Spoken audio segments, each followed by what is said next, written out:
In 3 giorni oltre 3.000 profughi ucraini hanno varcato i confini italiani a Coccao e Fernetti. La maggior parte prosegue il viaggio, ma sempre più si fermano in Friuli e Aviano intanto alza il livello d'allerta. Vive da 14 anni in Ucraina Paolo Bertossi, imprenditore friulano che ha scelto di rimanere nonostante la guerra. Le valigie sono sempre pronte, ma noi vogliamo restare. Esplode la polemica sulla riaccensione della centrale a carbone di Monfalcone decisa dal governo. Oltre agli ambientalisti si schiera contro la decisione anche il sindaco Cisinte. Le opposizioni attaccano. Avrebbe compiuto 100 anni il prossimo 5 marzo Pierpaolo Pasolini, che in Friuli si prepara a celebrare. Fulcro del calendario di appuntamenti Casars. A raccontarlo ci sarà chi l'ha conosciuto e studiato. Osservatore speciale oggi al Bruseschi per l'Udinese. Giampaolo Pozzo ha assistito alla seduta e sabato arriva la Sampdoria dell'ex Quagliarella. Scontro diretto che non si può fallire.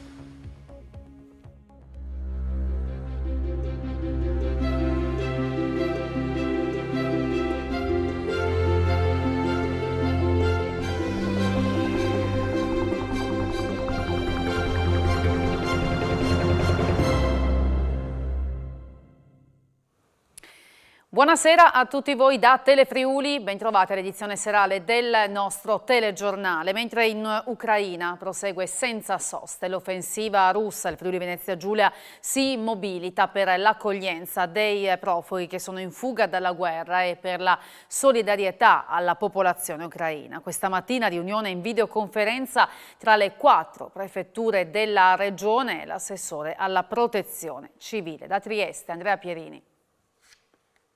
Sono 3.000 da domenica a oggi cittadini ucraini che sono transitati per i valichi del Friuli Venezia Giulia. Circa 60 quelli che si sono fermati sul territorio e quasi tutti da amici e parenti. Solo una ventina hanno chiesto ospitalità e solo 2 hanno attivato la procedura per l'asilo. Stamattina abbiamo affrontato il problema delle strutture di accoglienza, della prospettiva di una implementazione dei flussi, quindi abbiamo anche considerato la possibilità che le amministrazioni comunali reperiscano degli alloggi che poi noi regolarizzeremo attraverso convenzioni. Il prefetto ha incontrato oggi i colleghi di Udine, Pordenone e Gorizia alla presenza degli assessori regionali Riccardi e Roberti e della dirigente dell'ufficio scolastico regionale Beltrame. Attualmente la macchina dell'accoglienza è pronta ad ospitare 200 persone. Solo a Trieste e altrettanti posti verranno reperiti nel resto della regione. Resta però il nodo in caso di arrivi più importanti, visto che le stime parlano di 900.000 ucraini in fuga. E allora avremo bisogno dell'aiuto dei sindaci e l'assessore Roberti ha anche ipotizzato la possibilità di utilizzare strutture ricettive, strutture alberghiere, anche perché questo è un periodo in cui sono sottoutilizzate. A Fernetti è arrivato anche l'UNHCR per fornire ai cittadini ucraini in transito informazioni e contatti in caso di necessità.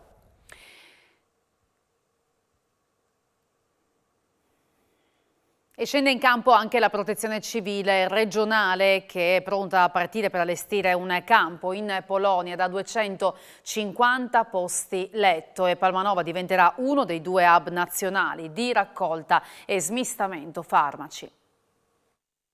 La sede operativa della Protezione Civile regionale di Palmanova diventerà uno dei 2 hub nazionali di raccolta e smistamento farmaci e dispositivi sanitari a favore dei profughi ucraini. La decisione, che sarà ratificata dal Dipartimento Nazionale di Protezione Civile, è stata anticipata dal vicepresidente regionale Riccardo Riccardi, che ha annunciato che i volontari del Friuli Venezia Giulia sono pronti a scendere in campo. All'interno dei confini regionali, spiegato Riccardi, avvieremo la distribuzione di generi di conforto ai valichi di Tarvisio e Fernetti per chi arriva in Italia dall'Ucraina. Una colonna di mezzi è pronta a partire invece per la Polonia, dove provvederà ad allestire un campo da 250 posti letto.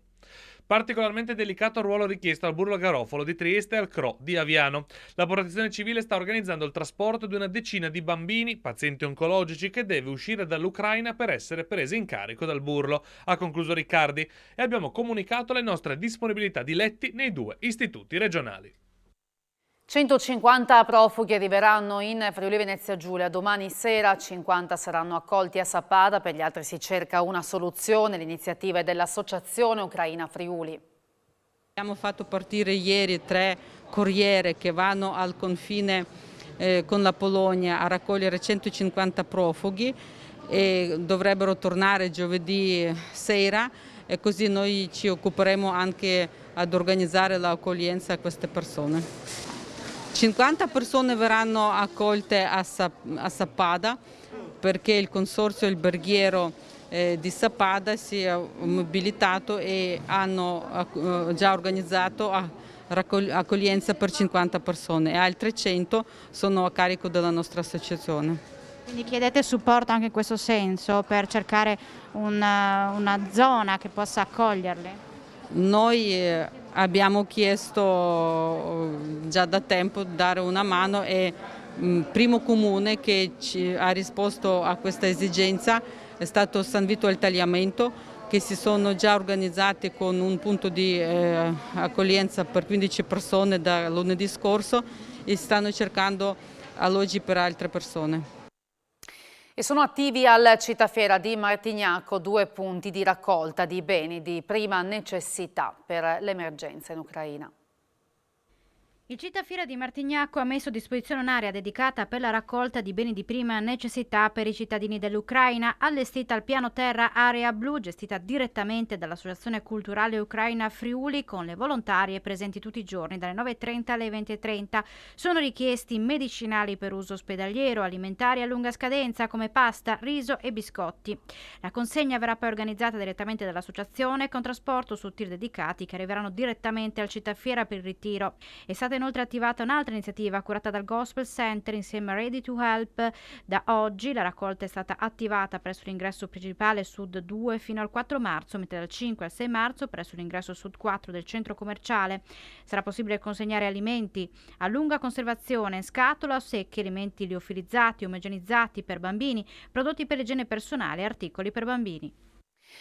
E a Pordenone si è da poco conclusa una marcia per la pace. Il centro della città è stato attraversato da una grande bandiera ucraina. Alla partenza c'era per noi Alberto Comisso. Siamo nel cuore, siamo in piazza Cavour. Qui è cominciata la manifestazione, la marcia per chiedere la pace nell'Ucraina. Ucraina che, come sappiamo, da diversi giorni è purtroppo terra di conquista da parte della Russia. Tante le persone che hanno aderito a questa marcia, a questa manifestazione, sono soprattutto donne, uomini e anche bambini che chiedono una sola cosa: Putin fermati, Putin ragiona, perché le conseguenze potrebbero davvero essere terribili. Una situazione che rischia giorno per giorno, ora per ora, di diventare pesante, anzi pesantissima. Questo è il cuore della città di Pordenone, una marcia, un lungo serpentone di persone che appunto parte da qui, da piazza Cavour, per poi snodarsi lungo le vie del centro, e chissà se proprio dalla città di Pordenone possa arrivare forte e chiaro un messaggio di speranza e soprattutto di solidarietà nei confronti del popolo ucraino. E ovviamente tantissimi gli ucraini che hanno partecipato alla manifestazione, tra di loro il racconto di tante storie strazianti. Sappiamo che la guerra, che ho una figlia, di là una nipotina, qui lascio il marito della mia figlia, mio genero in guerra, non lo sanno dove si trova. E li chiamo di venire qua, che ho la casa mia, li posso ospitare, da lei non vuole, ha detto non lascio. Non lascia sua terra, il suo popolo. Non riusciamo ancora a capire il motivo, perché neanche quando io parlo con i miei parenti che sono lì, neanche loro non sanno cosa vuole quella gente che arriva. Non sanno, vivono in terrore ogni giorno, si svegliano e non sanno se sarà un altro giorno per loro. Stanno bombardando, stanno uccidendo, è una situazione proprio bruttissima, non so neanche con che cosa paragonare. E Kiev e tante città vicino a mia città si chiama Kривий Rog. Adesso arrivano tutti truppe di russi che fanno fuoco. Adesso Kherson, si chiama città di Kherson. Adesso proprio guerra, proprio. La preghiera e la solidarietà come freno contro il male che vuole avanzare, lo ha detto l'arcivescovo di Udine Andrea Bruno Mazzoccato, lo abbiamo sentito nel giorno della preghiera per la pace in Ucraina, oggi mercoledì delle Ceneri. Lorenzo Pausa. Mercoledì delle Ceneri, che inizia la Quaresima, è per tradizione una giornata di preghiera e anche di digiuno, cioè di rinuncia. Ecco, l'intenzione è proprio quella, sia per la preghiera, che sia come un freno contro il male che vuole avanzare, e di digiuno come segno di solidarietà, digiunare per aiutare queste persone che mostrano una grande difficoltà e un grande bisogno. Che cosa può fare invece ognuno di noi nel proprio piccolo per venire incontro a questa popolazione? Stringerci in solidarietà nel momento in cui la guerra vuol dividere. Secondo, lottare nel nostro piccolo, partendo dal nostro cuore, contro il male che portiamo anche noi dentro. Contro il male, ecco, ognuno di noi, attorno a noi. Questo fa sì che il nostro terreno sia bonificato, la nostra società sia abituata al bene, e questo frena il male. Poi, come dicevo, in tutti i modi, come possiamo, la solidarietà. E alla base di Aviano si alza il livello di allerta, ci racconta tutto Alberto Comisso. Il livello di allerta si è alzato alla base americana di Aviano. Da Bravo su scala di 4 è passato a Charlie. Questo sta a significare un pericolo evidente che in questo momento il personale militare sta correndo relativamente alle forti tensioni che si sono create tra America e Russia.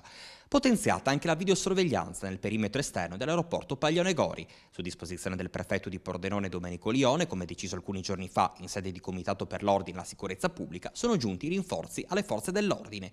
Carabinieri del SOS e personale della Polizia dell'UOPI, forze speciali antiterrorismo, sono già arrivati in provincia da Trieste e impegnati ad Aviano e in alcuni altri luoghi sensibili. Intanto sul fronte militare il 555 Fighter Squadron sta operando come parte importante della missione di polizia aerea rafforzata 24 ore su 24. La sua integrazione con gli alleati e partner della regione del Mar Nero fa parte di una misura difensiva collettiva lungo il confine della NATO e per rafforzare la sicurezza regionale attraverso lo spazio aereo alleato.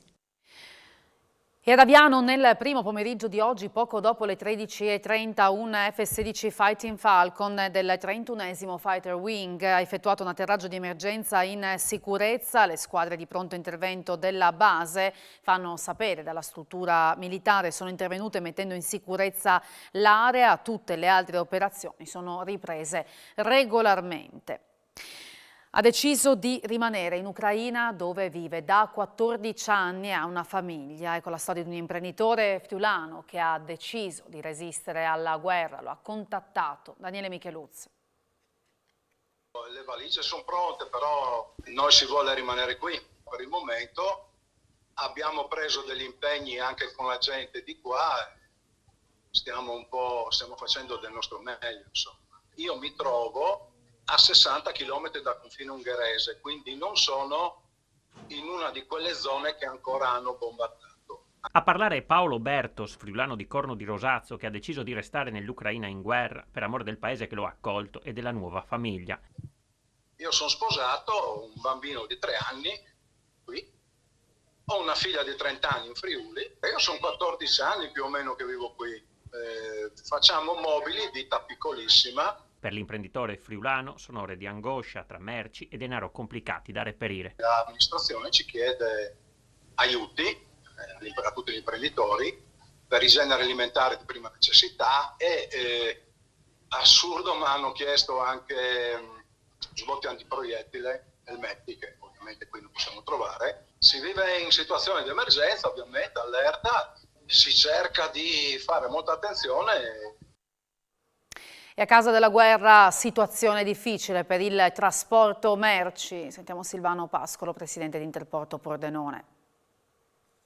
La guerra tra Russia e Ucraina sta mettendo a dura prova il sistema di trasporto delle merci. Dagli autisti che abbandonano i camion per rientrare in Ucraina a quelli che, pur continuando a guidare il camion, non hanno la possibilità di veicolarlo, di attraversare paesi in guerra. Sia che abbiano come destinazione la Russia che l'Ucraina o comunque le repubbliche baltiche. A questo si aggiunge anche il problema dei treni che trasportano i container in quelle zone. Veramente una situazione complessa, l'embargo è molto pesante, tra embargo e attraversamento di zona di guerra diventa veramente complesso andare in quelle aree.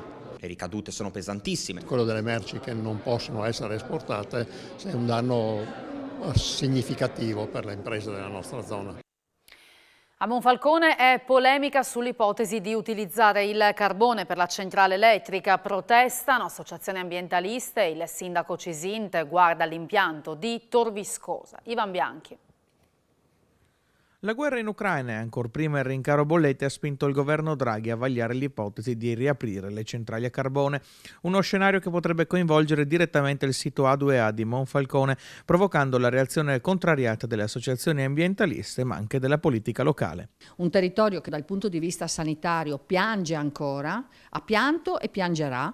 Non ha assolutamente più intenzione di stare a guardare scelte di altri che non producono valore per le persone. Riteniamo che anche il gas comunque sia un combustibile che oggi è obsoleto. A 15 km da Monfalcone, peraltro, esiste già ed è funzionante una centrale a gas a Tor Viscosa che sta lavorando al 25-30% delle sue possibilità. D'altra parte, la candidata sindaco e consigliere comunale Cristiana Morsolin punta il dito su amministrazione comunale e regionale. Ci aspettiamo, sottolinea Morsolin, che il comune batta un colpo e finalmente coinvolga la regione per un vero e rapido passaggio all'uso delle rinnovabili. La pagina Covid con i numeri di oggi e 6 vittime nella nostra regione nelle ultime 24 ore, tra queste anche un 65enne di Gorizia che è morto in casa. Ma se da un lato la pandemia continua a far vittime, dall'altro allenta la sua presa. I nuovi positivi sono 585 a fronte di più di 10.000 tamponi tra rapidi e molecolari, 16 pazienti ricoverati in terapia intensiva, 191 invece quelli accolti negli altri reparti. E in serata, al termine della riunione della conferenza delle regioni, il presidente Massimiliano Fedriga ha auspicato una progressione ordinata verso un ritorno alla normalità. Penso, ha specificato, alle esigenze di aggiornamento del quadro normativo vigente, ad esempio superando, almeno in certi ambiti, l'obbligo della mascherina FFP2 o rivedendo la modalità di controllo del possesso del Green Pass nei pubblici servizi. Il caso di Giovanni Belmonte resta in stand-by. Il Tribunale del Riesame di Bologna ha infatti chiesto tempo per decidere. Ancora 5 giorni. È il tempo che Giovanni Belmonte dovrà attendere per conoscere la risposta del Tribunale del Riesame di Bologna alla sua richiesta di annullamento degli arresti domiciliari decisi e poi revocati dal GIP del capoluogo emiliano. Oggi l'avvocato Stefano Comand, difensore del dirigente della questura di Udine, ha illustrato ai giudici di Bologna la richiesta. Belmonte era stato coinvolto per uno scambio di persona in un'inchiesta della procura bolognese con l'accusa di prostituzione minorile. Dopo la risposta, spiega Comand, valuteremo se chiedere l'archiviazione immediata del caso o attendere lo sviluppo delle indagini. Un 78enne di Cividale è stato condannato a 6 mesi di reclusione dal Tribunale di Udine per aver maltrattato le galline che aveva in casa. Tenere i propri animali in cattive condizioni, fossero anche delle semplici galline, può costare davvero caro. Lo sa bene un uomo di 78 anni di Cividale che oggi è stato condannato ai 6 mesi di reclusione dal Tribunale di Udine per maltrattamenti.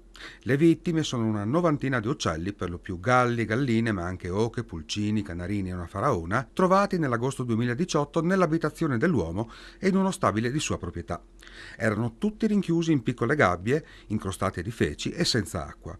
Alcuni erano privi di piume e con lesioni sulla pelle perché, chiusi in spazi così stretti, si erano beccati tra di loro. Negli anfratti degli edifici poi sono stati trovati i resti di 3 volatili. Durante una successiva perquisizione sono stati scoperti altri 4 galli confinati in una stanza e una cagnolina di 8 anni, priva di microchip, chiusa in una gabbia nascosta sotto balle di fieno. Tutti gli animali sono stati confiscati ed è stato disposto l'affidamento delle bestiole a privati. Le vittime di truffe finanziarie non possono aspettare. A chiedere al governo di agire è il TAR del Friuli Venezia Giulia. Il TAR del Friuli Venezia Giulia bacchetta il Ministero dell'Economia e la Presidenza del Consiglio. Il giudice amministrativo ha dato ragione a un ricorrente che, vittima di una truffa commessa da intermediatori finanziari, aveva chiesto al MEF di accedere a un apposito fondo istituito con la finanziaria del 2006. Il Ministero però aveva rigettato la domanda perché non ci sono le regole necessarie per rendere operativo il fondo. Il TAR ha ritenuto che la mancanza di una disciplina per l'attuazione della legge che ha istituito il fondo non può assolutamente andare a scapito di chi, come il ricorrente, ritiene di soddisfare i requisiti per accedere all'indennizzo. Da qui l'auspicio dei giudici amministrativi che il Ministero o la Presidenza del Consiglio dei Ministri, che non può ritenersi assolutamente estranea all'attuazione della legge, ponga fine a questa deplorevole inerzia che si protrae da troppo tempo. Il MEF intanto è stato condannato al pagamento delle spese di giudizio. Un grave incidente stradale questo pomeriggio a Cervignano, lungo la statale 14, che è rimasta chiusa in entrambe le direzioni dopo che un mezzo pesante e un'auto si sono scontrati. Ad avere la peggio è stato il conducente dell'auto, che è stato elitrasportato a Trieste, mentre l'autista del camion è stato portato in ospedale a Palmanova. Un cittadino americano, Alexis Miguel Boden, è stato estradato in Italia per un reato commesso nella nostra regione nel 2011, quando aggredì insieme ad altre persone un minorenne. Per questo il Tribunale di Pordenone lo condannò a 7 anni di reclusione. È stato arrestato dalla polizia americana in Pennsylvania. Una nave battente bandiera panamense è stata fermata a Monfalcone dalla Guardia Costiera perché in seguito a un controllo sono emerse condizioni che ne pregiudicavano la sicurezza e sono state trovate anche importanti carenze igieniche nei locali dell'equipaggio, nonché pessime condizioni di lavoro. La nave da 15.000 tonnellate potrà ripartire verso Istanbul solo dopo aver sanato le criticità che sono emerse nel controllo. Sedi e impianti sempre più attenti alla sostenibilità per Gesteco, realtà del gruppo Luci che offre servizi integrati per l'ambiente. L'energia elettrica sarà garantita al 100% da fonti rinnovabili. Un altro passo verso un futuro green e sostenibile è stato fatto da Gesteco, con la decisione di affidarsi ad un fornitore di energia elettrica che garantirà la provenienza della stessa al 100% da fonti rinnovabili. È una scelta fortemente voluta per continuare a delineare un percorso importante di tutto il gruppo Luci verso la sostenibilità ambientale. Noi ci siamo assicurati per l'anno 2022 e poi a seguire l'acquisto di energia proveniente da fonti rinnovabili, quindi fonti rinnovabili certificate. Prevalentemente sono quelle legate al sole e alle biomasse. L'incremento dell'energia rinnovabile è anche uno degli obiettivi a lungo termine che il gruppo Luci si è prefissato, perseguendo i dettami definiti dall'Agenda 2030, il programma d'azione proposto dall'ONU per lo sviluppo sostenibile. Noi dovremmo tutte le fabbriche coprirle con il fotovoltaico.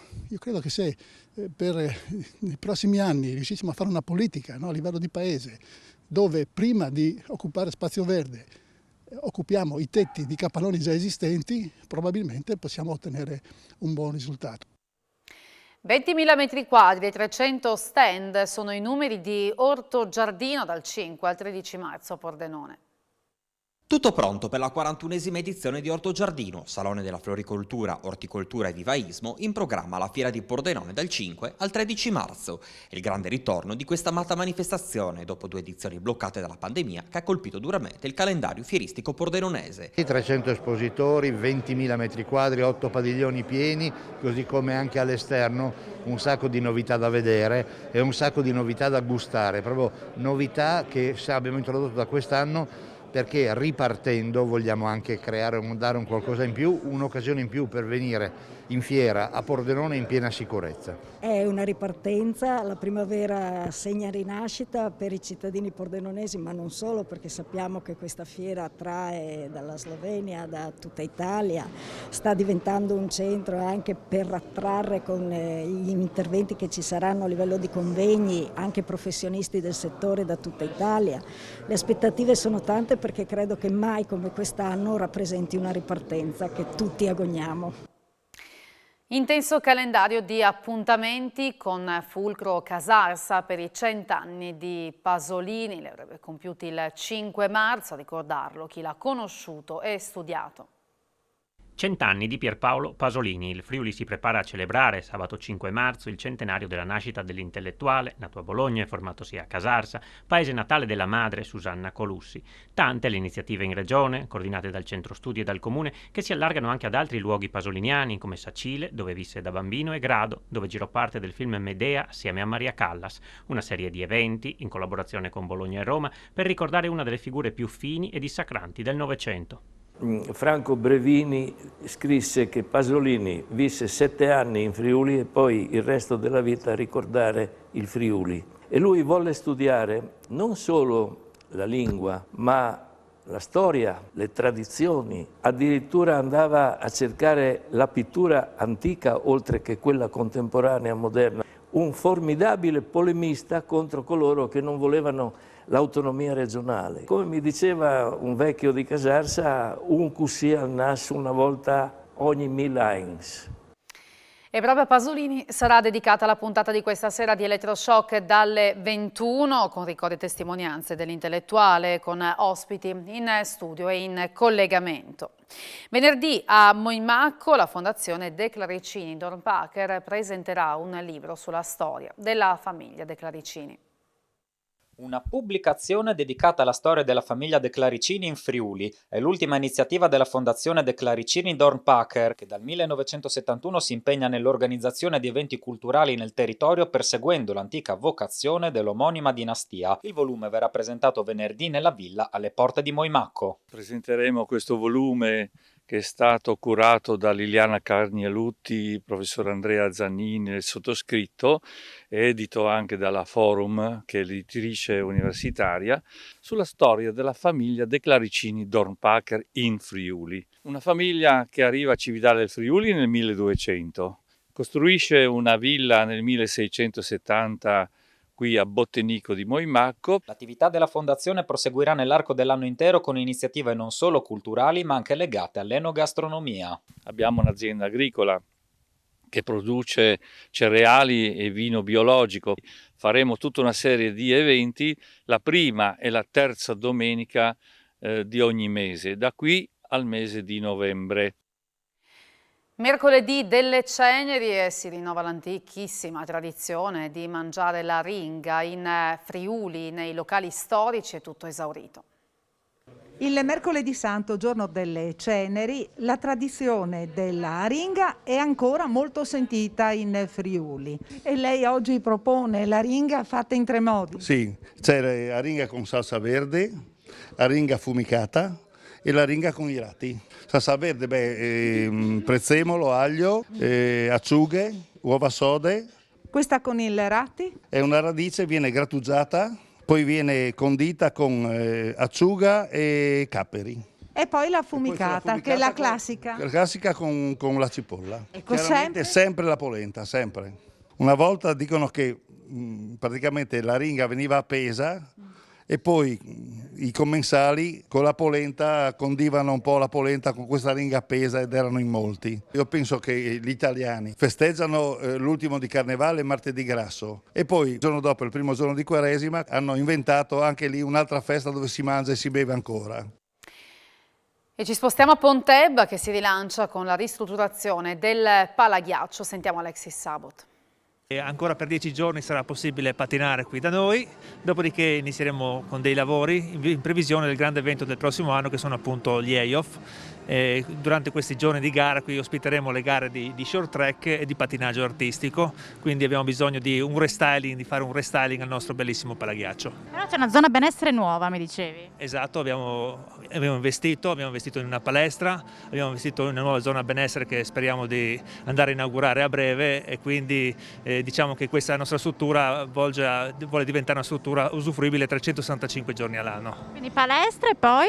Palestra, zona benessere con la sauna, con una piccola vasca idromassaggi, quindi un ulteriore passo verso un di più che cerchiamo di dare ai nostri turisti.